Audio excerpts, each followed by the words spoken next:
Bonsoir, bienvenue dans Point Culte. La vie d'un artiste suit parfois un chemin tortueux, complexe.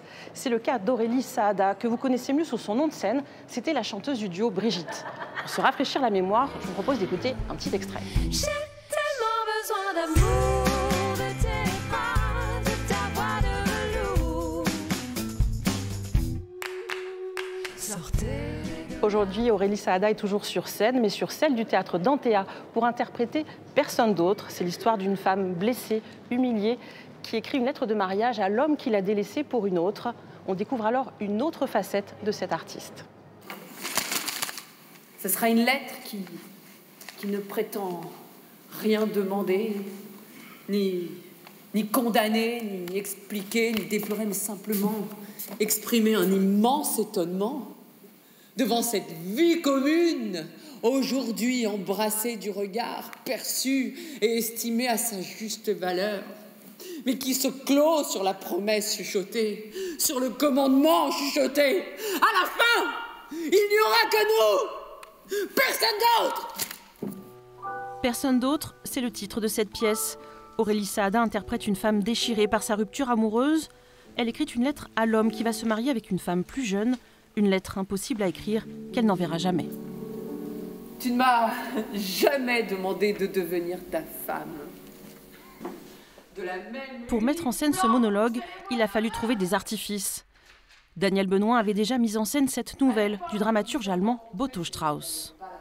Je donnais bien évidemment à Aurélie des possibilités de jouer avec des personnages qui n'existent pas, puisqu'elle est seule, mais de jouer avec le dessin de l'homme qu'elle fait, qu'elle a aimé, avec, je veux dire, la veste qu'elle porte, qui est sa veste à lui, avec plein d'éléments comme ça qui sont bien évidemment pas dans le texte, puisque si vous l'avez lu, vous avez vu qu'il n'y a rien, on dit rien, quoi. Donc il faut tout inventer, ce qui est plutôt amusant pour un metteur en scène. Elle vit seule dans ce grand appartement délabré où elle passe en revue leur relation commune. Nous n'avions pas le temps pour un enfant. Le travail, les débuts difficiles, toujours quelque chose pour s'y opposer. Sur le lit.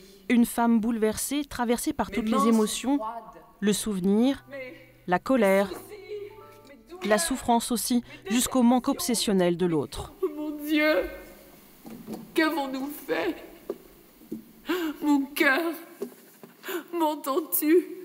Il y a des jours, je ne peux que crier. Je crie vers toi, je suis étranglée par la terreur. Quand je m'aperçois que je ne peux plus te poser de questions. C'est toujours très courageux de monter un texte de Boto Strauss, un monologue d'une femme comme ça, avec des sentiments qui frôlent toujours le désastre. Il faut beaucoup de finesse. Vous n'avez pas accroché? Non. Non. Pas du tout. Comment vous expliquez? Je pense déjà que la diction, la comédienne elle-même, c'est un peu trop... Je trouve que c'est assez uniforme, globalement. Quelques moments, ça... Oui. Enchanted boy, they say he wander very far over land and sea. A little shy inside of us. Énorme performance. On ne s'attend pas à la voir chanter, se changer, faire vivre à elle toute seule ce moment-là. Aurélie, bonsoir. Bonsoir. À quelques heures, quelques minutes même de la première, comment vous sentez-vous? Le trac est en train de grimper le long de mes jambes et va bientôt mettre feu à mon ventre. Non, je sais, excitée, émue et un peu terrorisée aussi. Dans vos chansons, c'était déjà l'amour qui était quand même au centre des textes. Là, c'est encore le cas, c'est vraiment ça, tout tourne autour de l'amour avec un grand A. En tout cas, dans cette pièce, il y a quelque chose d'assez